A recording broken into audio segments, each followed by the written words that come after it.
Steve. How are you doing? Good. How you doing? Good. Good. I honestly didn't expect this to actually happen, but here we are. Hey, there we go. Yeah, cool. Awesome. Thank you so much for getting to do this, Steve. I know we were going back and forth on trying to get this set up, but Yeah, no, time is very elusive for me. Yeah, unfortunately busier than I always want to be, but yeah, I yeah. can make time for this. Well, I guess you've been like, I don't know, like family wise, or is it just in general life or band stuff or Everything. Yeah, yeah, everything. Yeah, it's a lot of band stuff, a lot of life stuff, so just yeah, everything. Yeah. that's how it goes. So for people might be tuning into this, tell them what your band is, I guess, Steve, and what kind of music that you make. Yeah, so I'm in a band called Wolves of the Gate, and yeah, what kind of music it is? Well, it's heavier, it's melodic.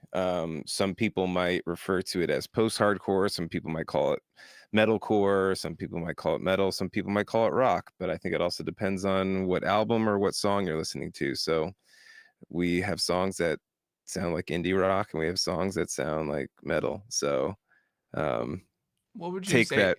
What would you Yeah. say for yourself, Steve? For the band genre, you would say for yourself. I guess I mean I wouldn't pick any of the genre names. I just say we Mhm. make like heavy melodic music. That's what Okay. I would say. Yeah.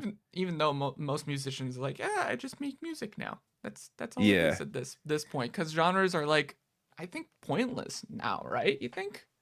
Yeah, I think they're helpful to like, to like because it's a word and it's helpful and it describes things, but at the end Mhm. of the day, it is a bit reductive, you know, for people to say like, oh, they're just a metalcore band or they're just a post-hardcore band or just a whatever. Just because, yeah, those genres, that's the roots of where a lot of these sounds have come from. But, Mhm. you know, metalcore is like eye of the beholder. You could say metalcore and somebody thinks that's like Killswitch Engage, and you can say Yeah. metalcore and somebody thinks it's like Architects, or Polaris or something. It's like it depends on what era or somebody might think Poison the Well, like Jeez. Yeah. so you have like this like wide array of what people may call metalcore or whatever. So I Yeah. don't know what any of it means.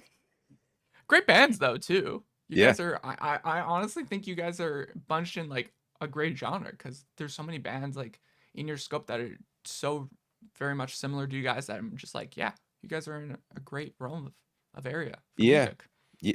Yeah. There's lots of cool music that has come Mhm. from all of those like genre roots. So yeah, it's cool to be a part of that in a small way. Yeah, cool. We have a lot to talk about because I know when I posted the photos, you guys were at Bryce Fest last year, and Hmm. which happy to got to see you guys first time. I didn't think I was ever gonna see you guys live ever. Honestly, Steve, I'm like, this is a band that I've been following for like I think since the Eclipse album, and I'm Oh, like, cool. wow, I didn't expect to see you guys live, and you guys are great live, of course. Thanks. And Yeah. yeah, so you dropped a new record since then, Hmm. and I know you wanted to talk about that. So why the name Wasteland? Well, Wasteland, i- the idea came from the fact that I wanted to write a story. And Wasteland is it's a place in this story. Um, and so I was trying to find a way to describe sort of the worlds that this character is going to traverse. And this is like the first world that the character sort of is born into and journeys through, which is the Wasteland. Cool, cool, Yeah. neat. How did you Yeah. figure out that like theme for it? Were you like Yeah, tipping I don't toes know. for this for years? I don't know. Um, I started working on the concept right around when Eulogies came out. Hmm. I started working on the concept just because I got just a little bit of a nugget of an idea. Um, you know, and I don't know. I think I just, for me personally, Wasteland just feels like a great way to express how, for me, it feels to live in a world um, that is full of lies and mirages and counterfeits, and it's like it likes to show itself to be fulfilling and um valuable, but it's actually shallow and empty. And so it's actually a wasteland. So that's kind of where like the idea birthed from. Dang. Like, you went dark there. Went like in a dark theme there, Steve. Yeah, well, I mean, it's not to say there's like nothing good in the world, but I do Mm, think that um, I think that the world by and large, I mean, everybody as soon as they are born experience this thing called entropy, right? right. We're all dying, even though like children are growing and like you're young and you have youth, youth fades away, like all of it fades away. And there's so many things, especially in our culture, that people try to say is like fulfilling and the purpose of life. And they're all just sort of like, it's like you're the Bible calls it chasing after the wind, right? Mm, It's something you're never going to catch and something you're never going to be you'll never be satisfied in. And so in that, people waste their whole lives trying to find fulfillment in things that were never designed to fulfill you, and therefore it makes it a wasteland. that's cool. That's cool. Mhm. Okay. Someone asked me, then you would describe this record as a Christian post-modern with apocalyptic themes, you'd say? Or no? There again with like the titles, Yeah. I guess I would just call it a story that I wrote, and um, it's a story that I wrote that has, yeah, I mean, I would say the goal for me in writing the story was to drive any type of person, whatever sort of background they're coming from. Like everybody's struggles are very different. There's people that may struggle um, on one end of the spectrum with like substances or vices or things that like really destroy their lives in a visible way. But there's also people that struggle with things within their character and in their person that destroys them in invisible ways. Um, and so I wanted to write an album that would help both people from both of those sorts of worlds see the futility of it and to see that there's actually still hope, and that what God offers in the gospel is free for all. Doesn't matter whether you grew up in the church and you've realized that you're self-righteous hypocrite, or you grew up outside of the church and you've ignored God your whole life. The gospel is for everybody needs the grace that God offers in Christ. And so this album was an attempt for me to tell a story of a character who kind of actually experiences both of those experiences in trying to find salvation. Dang. You went deep with this record. Okay. Yeah, I like that. I like that. Cool. Do you have like do you struggle to be like still like talking about Mhm. Christian themes and everything with writing so much albums throughout the years, so much stuff in this world now. It's just like, should I go in this route? Should I not? Nowadays for music? Um, are you meaning because like it's like not widely accepted? Is that what you mean? I guess in a sense. I guess because it's not like there's different themes, different religions, Things to different talk stuff now about. to talk Yeah. about now, right? So do you have struggle like doing that now, or are you like, no, No, don't worry about this? yeah, I guess I don't think about it in the sense of like um what I believe is Hmm. true, Yeah. and that's truth, and that it actually brings hope, and that it actually is effective, whether or not I see tangible results of it, or whether or not I get maybe like an instant gratification of somebody going like, yeah, we agree with you, or yeah, you're Yeah. right. A lot of times there's people that don't like that that's what we're about, or they'll make fun of Hmm. us or mock us. But I'm not really bothered by that because I know it's true.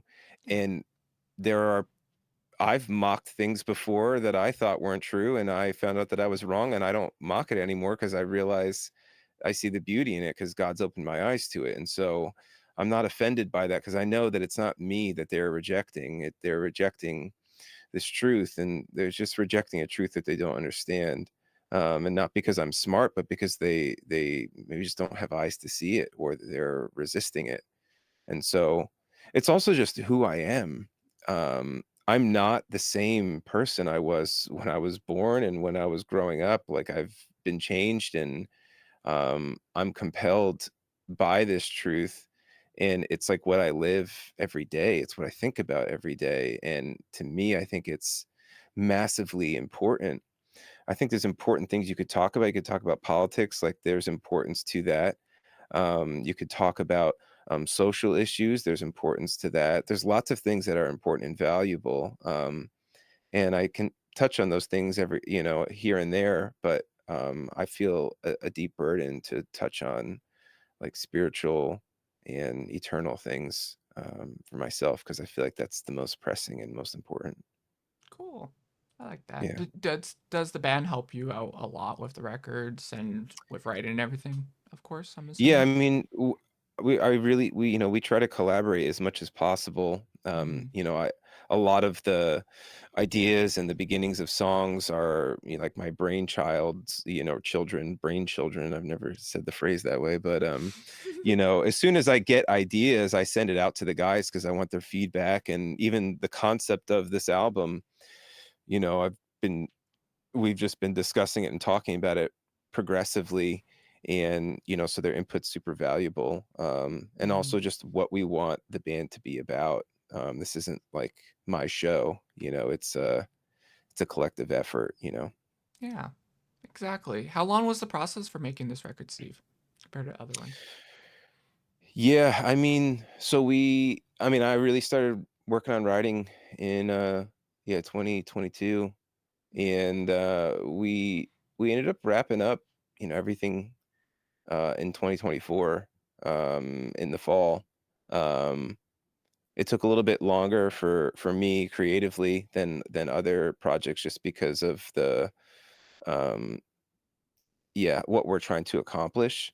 But I feel really like gratified by the work and effort that everybody put into it, because I'm really happy with the end product and where things are going. So I feel like it played itself part, and it's great because you took that time, took that effort, and it mhm. sounds great. It sounds amazing. I Yeah, feel like thanks. it's as great as Eclipse was. Like, yeah, like That's awesome. yeah. Thank you. Do you have a favorite record? I know interview people. I know people and artists Mhm. hate getting that question, but I'm like, do you have a specific record throughout the years that you're like, this I touched on this. This is the perfect record of all the themes that I wanted out of this. Hmm. I mean, I do feel like I always can see the flaws and things that I wish I would have done better on every album. It's always the one that's most recent is the one that I'm most proud of. Mm. But I do feel like with Wasteland, I did feel as though I accomplished more of what I set out to do. Like, I felt like I actually realized the ideas in my head a little bit better. Like, if there was a percentage, like when you're picturing what you want something to be, as an artist, and you're just kind of chasing after that, and a lot of times it could feel like, I don't know if I'm actually getting there. I feel like this was a higher percentage of success of achieving what I was going for than maybe other times. Um, but that doesn't mean the other albums weren't a success in my mind. I think it was Right. just more so like I felt like I captured more of what was in my brain, That's good. which is like that's the challenge, is like getting these things that are in your imagination to come into reality and not sound like space garbage. Do you have anything that you're like, this is very much space garbage, Steve? Oh yeah, it's on my computer and it's never been released. I've got I've got albums full of space garbage that I could put out, but I won't because it's it's Space trash. garbage.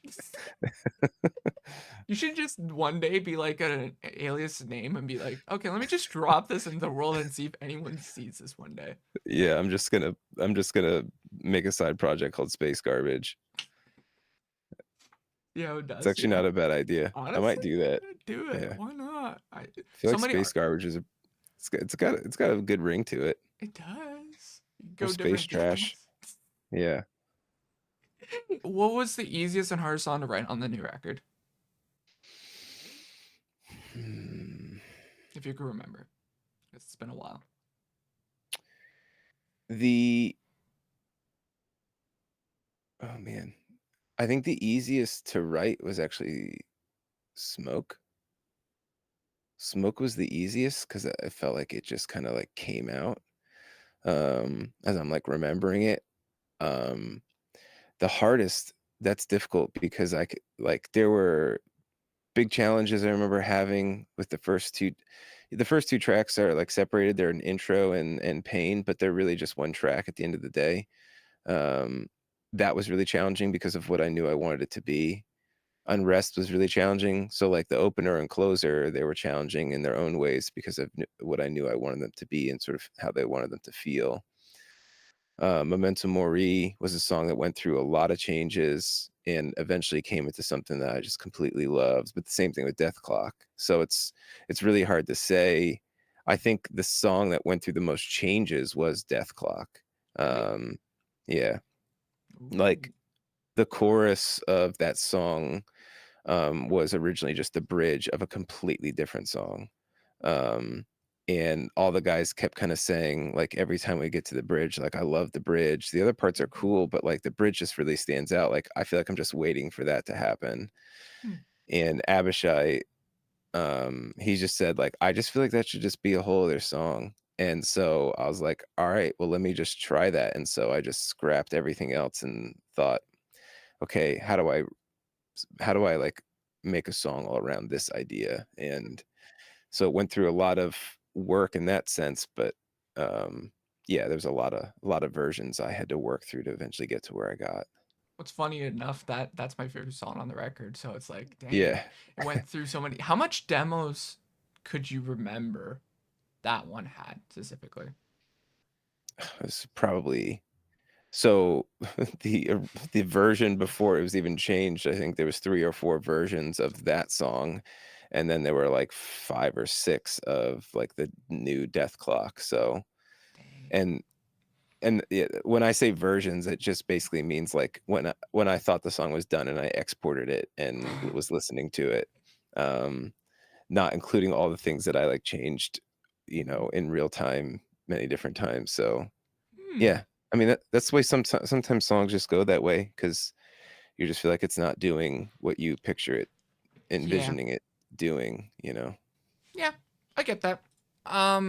Are there any new themes or experiences you explored on this album that you haven't before in previous records that was great to touch on? I'm assuming you kind of explained that already. I'm assuming. Yeah, I mean, Yeah. yeah, I think it's been different to sort of like look at the world like this Wasteland in particular kind of like takes a look at the world, and also I've tried to take a look at what goes on in our minds in a very like honest sort of way, um Mm, and maybe um say things in the songs that we've probably said to ourselves but have never said to anybody else. Kind of the wrestlings um and I honestly don't think most people even think about the things that they think about, um because a lot of times the really hard stuff you don't want to think about it, so you'll think about it and then you'll either get scared or have anxiety or get depressed and you're like, I don't want to think about this anymore, and you turn on the TV or like eat food to like make yourself feel like do something to make it mhm. go away. Yeah. And I was just trying to give a palette for like kind of just going like, no, this is stuff we all think about and this is all stuff that we face. Hmm. What do we have to do something with it, Yeah. and what are we going to do with this, how are you going to rectify these things that you're maybe encountering or struggling. Hmm. And that's where I'm really hoping that through the process of people listening to the album, they can kind of see that there is Hmm. hope, and we're trying to do it metaphorically and allegorically, in a way that we haven't done before. So, so as to do what, C.S. Lewis says, he talks about communicating themes in his writings, and he calls it sneaking past the dragons, which is like there are things that you could say to people that they would just not listen to because it sounds religious, but he could tell it in a story, and people would be transfixed and listen, and then not realize that they're actually just hearing the same truth, but it's just being packaged in a story and a narrative. And that's part of what I'm trying to do because I've encountered really powerful truths through that medium, and it's been effective for me. So I'm hoping maybe that's a way to reach out to people. Do you have a good mentor, Steve? I'm assuming. Uh, no, I don't. I You don't have a don't? mentor. What? How are Just you getting all this knowledge and everything? And you're just like, just dang, books. books, man. Just lots of old dead guys that wrote a lot of stuff, and um, yeah, I mean, yeah, I've always just been really interested with people that can make me think. I mean, I guess some of it started. I think some of it's just the way my mind works, but some of it did start for me. There was um there was a guy at my church. His name's Dan Fredericks, and he's just like he's a brilliant man. So smart, but such a he had such a different mind. And Hmm. I ended up actually having him as a science teacher and a history teacher in school Ooh. because he was a school teacher.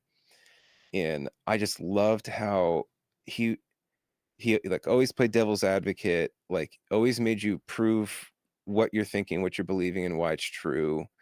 Challenged, was always just trying to challenge us in our minds and in our thought. And I always love people that did that for me because um I don't know. I think some of it's just how I'm wired, and I like to know how things work. Some of that is, I think, that is definitely like my personality. I like to know how things work, and I want to actually like really know what I'm saying. I know because Mm. I had a crisis of faith when I was about 19 years old because I was brought up in the church, and I realized I was sitting there talking with a guy who was Muslim.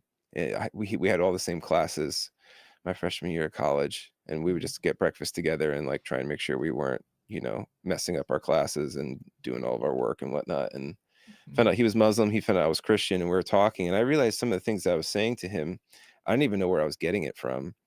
And like I was like, yeah, it's in the Bible somewhere. And I just realized I didn't really know what I was saying I knew.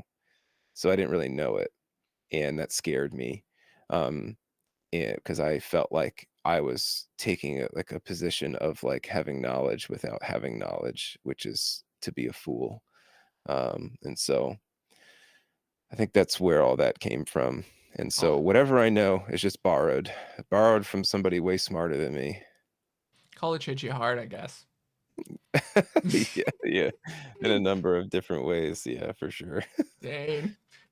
Note to self: if you go to college, you might turn out like Steve, where it's just like, dang, it hit you hard. Hopefully, people can escape some of the mistakes I made.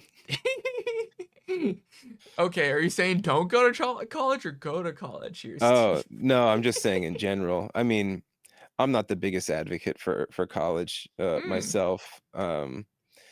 Yeah, just because I think a lot of people go because they say to go, and and also a lot of times people don't even know like what they're good at, or like, do you need to go to college for what you're proficient at? You know, like I've known people that went to college for like music production, and I learned everything I need to know about music production from the internet. And you don't have to spend a ton of money. So yeah, that's a whole other thing. I won't get Yeah. into that. But No, that's fine. I go to college if you want to be a nurse, a doctor, a lawyer. Like you've got to do that. Yeah. And there's value in that for a lot of different things, but not for Mhm. everybody. Yeah. Unless at some point it's gonna be, oh, we're gonna find out how to be a nurse or be a practitioner on YouTube now, a Yeah, tutorial on AI. now. Yeah, there's going to be a Chat GPT course. Do you use AI in your album making, music making, or is it just like, no, you don't want to go by that or anything like that. No, I use AI a lot for research. I use AI a lot for, so, like, a lot of times when I write things, I write just stream of consciousness and ends up becoming like, it's like a big mess that I have to reorganize. Hmm. And so I'll use AI for things I know how I need to reorganize it, and I just don't wanna spend the time to do it, and I found out that I could use that tool to do that, and it saves me a ton of time. So I use it for that. I use it a lot for research. But the thing is you have to have some knowledge base of whatever you're trying to research with ChatGPT because it's wrong a lot. Mm. Um, because it's pulling from what it thinks is like going to provide the answer you're looking for. And if you have no knowledge base, you're just going to take it at face value, and it could be pulling from something that's inaccurate because the internet is a big and wild place. So you got to watch out. Yeah, it's an interesting program, that's for sure. When it comes to having writer's block or lack of inspiration, how do you find that spark of creativity again? Do you have any of that for writing for this Oh, record? Did you have? oh yeah. Yeah, I mean, what's always helpful for me is I'm always trying to think about like what's like the next piece of gear that gets me excited about like tinkering with. Um, you know, I usually for the most part it's been like almost every album I'll get a different guitar. And it doesn't mean that I'll keep it, but at least get something different. I'll get a guitar because there's like just an excitement about playing something new and different and a different feel and the fretboard and the way everything feels and sounds. Um, I also like to get a lot of different um, plugins for recording and virtual instruments, just because it's just a whole new world to explore. And so that's what I almost 9 times out of 10 do if I'm definitely feeling like writer's block. Um, or I'll just whatever I'm doing, I just try to end up just doing the opposite. Or the other thing I do is just keep writing, even though it Oh, feels like really? you're doing nothing. Just keep trying. Like you just have to keep getting back on the horse because the worst thing you can do is then get in your head and think like, oh, I'm no good. And honestly, one of the things I do is I just pray and I ask God to help me, because all the creativity I have and any gift that I do have is exactly that. It's a gift. And it doesn't mean like that happens right away. It's not like some magical thing Yeah. happens, but in time it does. And it, gives me like gratitude and recognizing, God's help for me in Mm, creating. So cool. I guess you do it all in your studio, or do you go out to an actual studio to do it for the albums and everything? for the most part, all the final tracks are recorded, for my end of things, are Mm. recorded here. We did things differently. We worked with Josh Gilbert, who plays bass in Spirit Box. He's done a lot of producing over the years, and Joseph McQueen, who is also they work together at the same studio, and Joseph mixed the album. And so I've done like a few sessions with them, basically where I bring songs that I've written to them.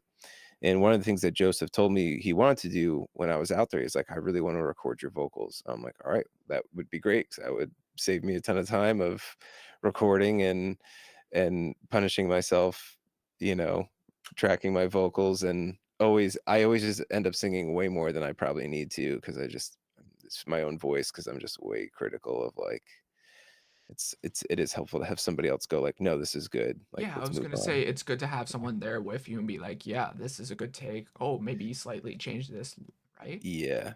Yeah. Yeah.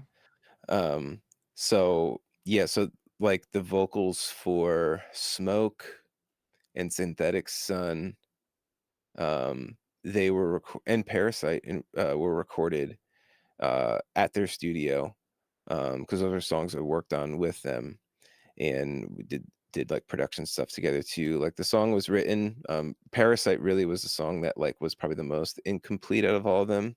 We didn't have a bridge and we didn't have a way to end the song.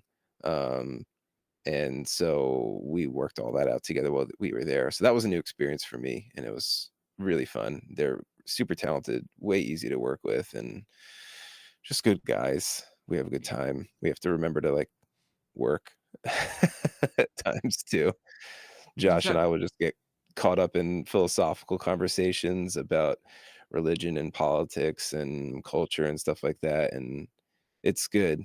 It's I enjoy that aspect of things, and I enjoy people challenging me in what I believe too. That's good. So, and I mean, he's not combative or anything. It's just it's a good conversation. Yeah, I was gonna say you probably had some fun times, had some good Mhm. laughs during the studio sessions, you Yeah, know. definitely had some good laughs. Yeah, yeah, So a it was good decent working amount with him. of my oh, yeah, Yeah, yeah, decent amount of the laughs at my expense, but that's if you can't laugh at yourself, then you're not having fun. exactly. It's a fun time always. Mhm. What track on the record feels most personal to you, and why?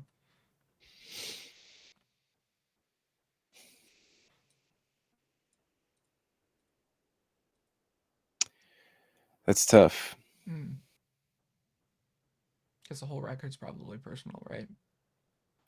Yeah, I mean, most personal, it's, like, really just depends on How you go about it. how I'm Yeah. feeling at the moment or what I'm thinking about. Hmm. There were just 2 things that, like, stood out immediately, which is Memento Mori and Unrest, and I was kinda, like, flipping between the 2 of them. So I just love the chorus lyrics of Memento Mori, but I also love the lyrics of Unrest, especially just it's the part right before the breakdown where in the bridge where the character is just, like, really struggling to believe, um, that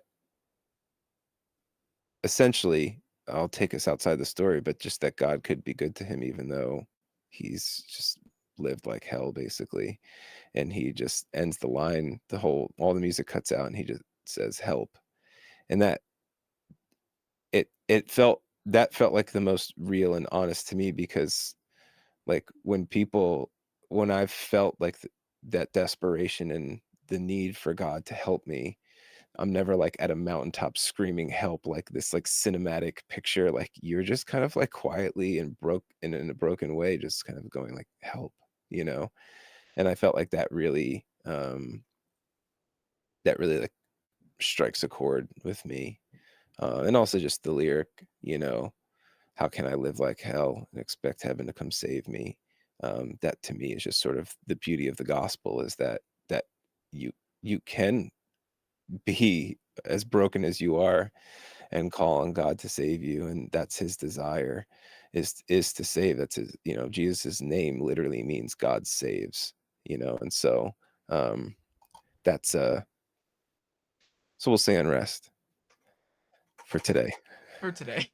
Yeah. It'll change tomorrow, but yeah, I like Yeah. that. Yeah. What was the most impactful part of the production process for this record? Probably probably working with Josh and Joseph, Mm, to be honest, just because we've self-produced a lot, like the last 3 or 4 releases we've done, and, um, such a big impact to have, you know, people fighting for you and working with you, um, and also, like, encouraging you too. They were really encouraging to us 'cause, there's definitely s I definitely often get the sense of feeling like we're a bit of, like, black sheep in, amongst our contemporaries because 'cause we're Christian, and I sometimes just being bluntly honest, like, I wonder, you know, is, like is are people not liking our music because they don't like our music or because they don't like that we're Christian? And, I don't take offense to it, but it definitely, like, creates some, like, doubt, in my own mind, that isn't really important because I really I don't wanna do this for, like, self-adulation or to be praised or to be loved, but there is that part of you that does want to be accepted, but, like, that's not what's most important at the end of the day, and but to have, like, people you're working with going like, "This is really cool," and that they like this, is encouraging for me, Um, and I think that they sincerely, mean that. It's not like I need somebody to just like say that our songs are good to make me Yeah. feel good. Like I want to put out good music, otherwise I don't want to put it out. Um, because that's not for me. It doesn't feel right. Like, Right. and I would want somebody to tell me if they're just like, hey, listen, this is just space trash. And so, Space garbage. Let's like, go. yeah, it's like, hey, like don't release this because this is cheesy or whatever. So Oh, yeah, it's cool. that's good that you have people around you be like, yo, this is good. Like, yes, Hmm. there's not that much Christian, I feel like Christian metalcore, Christian post-hardcore stuff nowadays, right? Like there was Hmm. bunch in the 2000s and Yeah. 90s, right? And now it's just like this weird market and weird industry where it's like, where'd those people go, right? Hmm. And Yeah, here's I you think. guys. Yeah, I mean, I think a lot of those people went. A lot of those people realized that they might have bought into something that they actually didn't really believe in, which probably a lot of the artists you've seen come out and just kind of say that, which I don't understand why people get mad at them. Like the Christian community will get mad at those people. If anything, you should just be sad because they're not sure what they believe, and so you should Mhm. have compassion and empathy towards them, not anger. And so, yeah, I just think it's just the way the culture shifts, and it's not really a big deal to me because, again, like I said before, at the end of the day, like it is who I am. I'm not going to change that. To me, that's like one. It's the antithesis of like being an artist is being disingenuous to not be true to who you are. But then also, I would just be exactly what every person probably who hates Christianity or religion. I would be seen as a hypocrite for not like not being true to what I actually believe. And so, um, yeah, so that's where I land Hmm, with all that. cool. Um, I guess you're gonna be working with those guys maybe in the future for production stuff, or is there any Yeah. producer you like to work with in the future that you're like eyeing up? I want to work with them, maybe. I mean, yeah, there's a lot of talented producers out there that Hmm. I would love to work with, but for sure, what we see in our foreseeable future is working with Josh and Joseph, Yeah, continue to work with them on music. cool. So for making this record, were there any influences of artists, bands that are like I taking it all in to go Hmm. in like making this project in a sense? Like you were listening to them and like, yeah, this is kind of like a theme I want to go into as well too. There was probably not an artist in particular. There's just so many different artists that influence so many different components of making a song or even just one song can have Hmm. numerous influences and let alone a whole album. But there's there were elements, you know, like there's a band that was they're not around anymore, but they were called Inner Party System. And it was like heavily electronic, but it was heavy. It was just like the strangest, maybe not heavy in the way that other people might label it, but it was heavy to me. Like the synths were just crunchy and saturated and big, and like there was groove to it, and it was very melodic but still dark. um and that's music that I loved for yeah, years now. I mean, well, easily over 10 years. And just trying to pull from some of those influences to really kind of build a different kind of world than what we normally do with our music, because we're trying to tell a story and it's supposed to be set in like a dystopian future, and so Yeah, we wanted the music to sort of feel that same sort of way. cool. Is there any artists, particular or bands that you've been listening to lately, Steve? No. No. Well, when you say in particular, that's why I say no. I mean, there's like a large playlist that I'll press shuffle on when I go to work out. But like I haven't. It's probably been 4 months since I like put on an album front to back. Really? Wow. Yeah, just because I haven't. been as interested or excited about or have had time. Part of it is Mhm. just time, to be able to sit down. I don't wanna put on an album that I wanna hear as background music. I Mhm. can't do that. That's not me. Like, I wanna hear it. Like, if I'm, like, mowing the lawn, like, I'll do that, because I Mm. don't really need a lot of my brain to do that. But I want set aside time to, like, hear the album front to back, and I don't that's harder to do. But I guess if I can look at, every time I'm asked this question, I end up having to open up my Spotify. Even the shuffle Um, playlist is fine. I'm fine with well, the that, shuffle Steve. wouldn't be helpful because it's just literally just a smattering of things. I can't even remember, like, what I'm actually listening to. But, like, there is an artist named McGee who I really have enjoyed listening to. Really, like, kinda like, I guess, is it, like, post-rock music? I don't even know what to call it, or indie rock, but it's really interesting and very cool, a very different approach to just rockish type music in general. Hmm. Um, I, heard this band, they've been around for a bit. They're kind of like a post-hardcore throwback, called Static Dress. Oh, Static It's is great. Yeah, it's really interesting listening to their music because it just literally feels nostalgic, and I feel like I've heard all of their songs before, even though I haven't, because they just remind me of the music that I grew up on. Hmm. Um, yeah, so that I thought that was pretty cool. And yeah, I mean, like that's like the most recent stuff that I've listened to, like album wise. So Cool. Okay. yeah, Will we see some more new music soon? Maybe from you guys, yeah. or even like acoustic stuff? Maybe from this record. Who knows? We probably won't do any like stripped down stuff right away, because we're working on lots of new music. Mm. So yes, a lot of new music incoming for sure. You would think this year, or would you say no? Not I don't know. It's hard to say. I'm not in Okay. charge of those sorts of things. Yeah. The songs are there. There's no question. That That's yeah. when they get released is That's above my back pay end grade. stuff.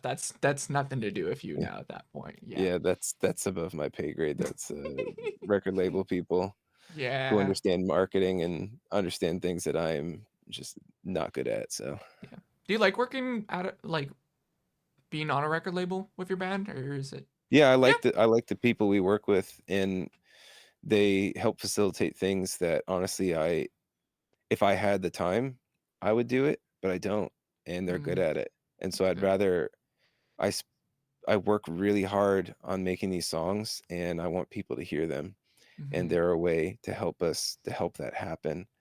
And sure, yeah, like they have to get paid, Yeah. and obviously I know that the way that the music industry is, and that can be a whole other conversation, but like to me, it's I'm not doing this to be rich. So Yeah. just trying to get the music out there. That's where really and Hmm. so they provide us the opportunity to do that. You want your story told, and that's basically how it's been told. Yeah. Yeah. And Yeah. they're had the same A&R since we got signed, so I can't That's complain. cool. He's a good guy. Yeah. That's great because you Yeah. don't see that a lot of days from artists and everything because other No, people, no, it's it's all not that's acoustic. yeah, Yeah. it's not the norm. Not the Yeah. norm. Cool. I know you guys will be touring with the Dangerous Summer. I think it's I'm saying that right. Mhm. Dangerous Summer in November. Are you excited about that, or any other touring plans that you guys have planned? Yeah, it's Emery's 20-year anniversary for, Hmm. their album, The Question. Yeah. So we were stoked that they invited us to come out and do a short run with them. Mhm. And yeah, we're working on plans, to get out there more. Um, that's about all I can say, but we'll be out in the Northeast with Emery, The Dangerous Summer. If you're out there, come check us out. Cool. Cool. Cool. Cool. How do you spend your time? Spend your personal time with God, Steve? That's what a question person asked on How? Instagram. Um, well, the ways that you can, um, Hmm. through reading the Bible, I like to Mhm. study the Bible. I like to know and understand what's in there and how it all, f- you know, the Bible, there's lots of books in the Bible, but the Bible is telling one story. And I'm always so interested in how, from Genesis to Revelation, whatever I'm reading, how does that fit into this one story that God's telling, which is about this great Savior that He sends in Christ. And so, like, that is just so fascinating to me and so incredible. And yeah, it's literally like it's life to me when I read it and understand that. And I just see really what I just see is God's love. So that I mean, yeah, it's a bit of an odd question for me because like I don't have any there's no like secret tricks. It's like, yeah, it's reading God's word and praying and wanting to have a relationship with God, much akin to like David, in the sense that he just knew that God was good and that God was for him and that he never questioned that. And so trying to live in that way. Um, yeah, and spend time with other believers, just really just the things that God has given to us, which are called means of grace. They're ways in which He extends grace to His people, which is yeah, fellowshipping with other believers and reading the Word and praying and yeah, no secret sauce here. Cool. And also listen Yeah. to your band because they're Christian. Yeah, and also, yeah, I guess you can listen to songs songs that remind you of the truth and also Mhm. challenge the way you think or convict you. I Yeah. think that would be good. Yeah. What's the best piece of advice you've ever gotten for doing music, Steve? To be honest, I haven't gotten a lot of advice. Really? No. I can tell you some of the advice I've gotten over the years, and it's hilarious. Okay. Uh, write more breakdowns. Um, some of the advice I've gotten, which is don't preach the gospel at your shows. Some of the advice I've gotten is we haven't got a lot of good advice, you know. Oh. Make friends with famous artists on social media so they'll take you out on tour. These are the types of pieces of advice that I've received over the years. Um, yeah. Yeah, I don't know if people know how to give advice, I guess, then to The you, I guess, only the Steve. the only one real piece of advice that I think I've gotten that felt like real advice and was valuable, was from the singer of Unearth, who said, he's like, "Be nice to everybody on your way up because you're gonna see them on your way down." Mm, And, I thought that was good advice and good wisdom, and, we didn't really ever get up too high, so there wasn't really that much, way to go down anyway, so we've just kind of just stayed somewhere in I don't know what region, oh, but whatever region we're in.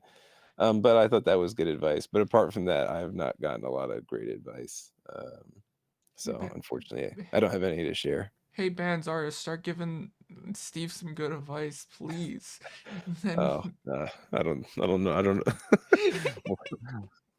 do you One man's not good advice is another man's bad advice, so we'll see. do you not want advice from people, Steve, or you're just Oh, like, no, no, no, I would no, I would okay. love it. I'm always willing to listen to anything that if Hmm. anybody's trying to give me advice, I know that they're trying to do something good, so I appreciate it. Cool. Yeah. If you could have your listeners and fans remember one thing about yourself, what would you want them to remember you by? You know, it's interesting before we got on this podcast, I just prayed that, um, I wouldn't make the conversation about me and want myself to be seen or praised and loved, and so, um I'm sorry. I guess no, no, no, you don't it's not you don't have to apologize, Okay. it's more so I guess if I wanna be remembered for anything, it's just, Hmm. you know, as a broken man who's received a great grace from a great savior, that's if Hmm. I could be remembered that way as I love, my friend Anthony words it this way, he says, "As a monument of God's grace," um, that's how I'd want to be remembered, because Hmm. in that, I feel like I'd be seen the way that I should be seen you know, um, somebody who's been who graciously has received, a wonderful gift, and it shows how great the giver is. Um, and so I guess that would be awesome Yeah, for me. cool. Do you feel like you made an impact at some point to someone through music, Steve? Yeah, I think so. I mean, we've had a lot of people share just how our songs have impacted them, and I'm really grateful for that. And there's lots of stories and lots of conversations, and many of which I probably don't even remember. Mm, Um, but I'm just really grateful for how God has used our music in people's lives, and because at the end of the day, I do believe that it's a supernatural thing that God does, mhm. not because of anything that because I constructed the chord progression properly or just had these like perfect words, because to some people, people have been like, oh, you don't see anything in the lyrics. And to other people, it's like been like life changing. And so, yeah, I'm Hmm. grateful for that. Also forgot to ask you, how is fans like liking the record and everything? Have they been like, yo, this is a great record? Like, have you Yeah, a heard lot of stuff from people have people? said that.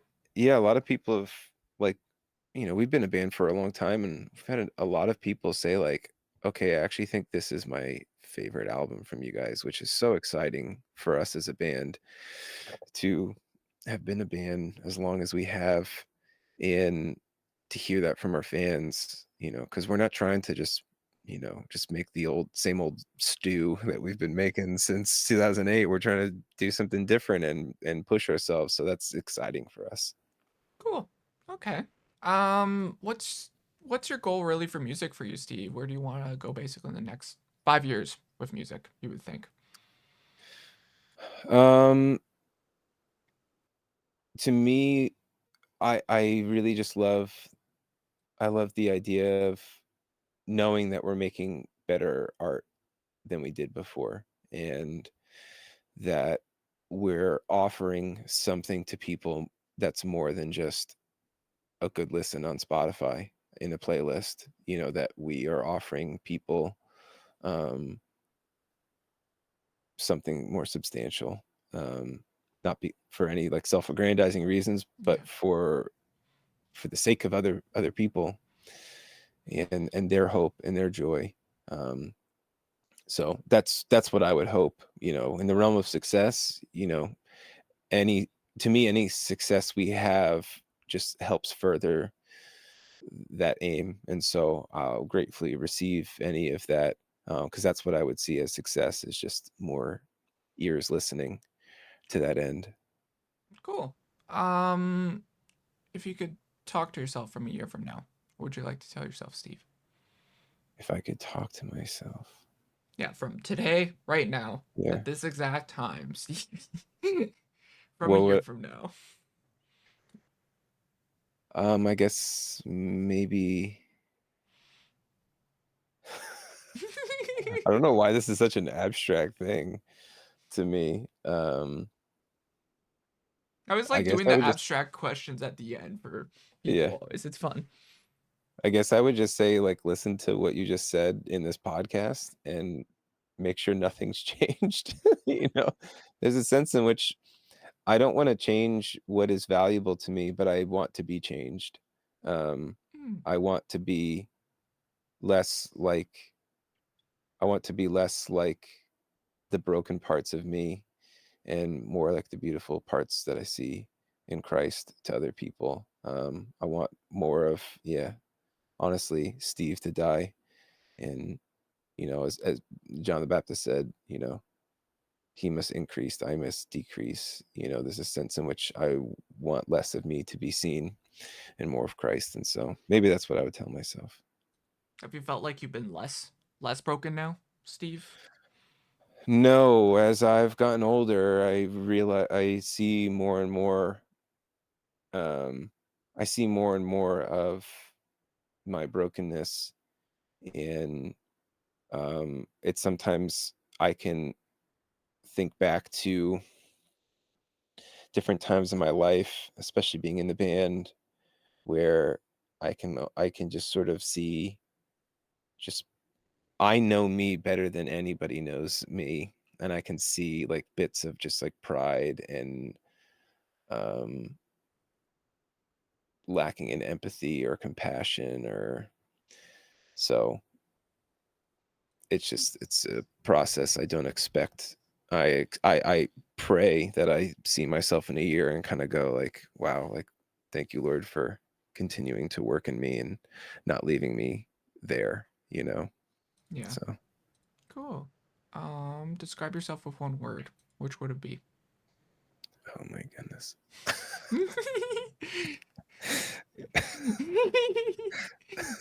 I'm getting you, Steve. I'm just I kidding don't at you. The hair, I don't know.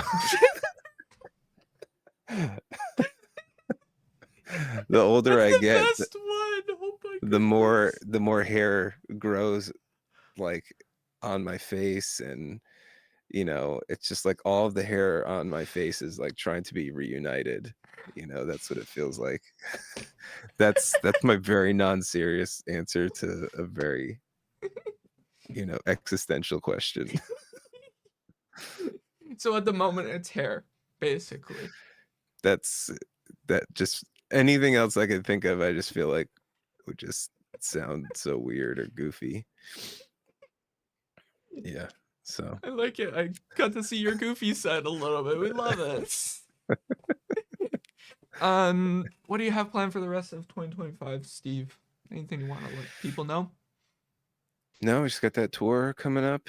Mm-hmm. Um, we all we have a number of things that we're working on that we're hoping to give to people. It will require no transaction of Hmm. monies or anything. There's things that we want to just give to our fans as a thank you that hopefully will help them enjoy the project we're working on all the more. So Cool. And check out Wasteland on all music platforms, basically. that's right. And Yep. buy vinyls and CDs from the place Yes. where you buy stuff. So you support these guys. Yep. Cool.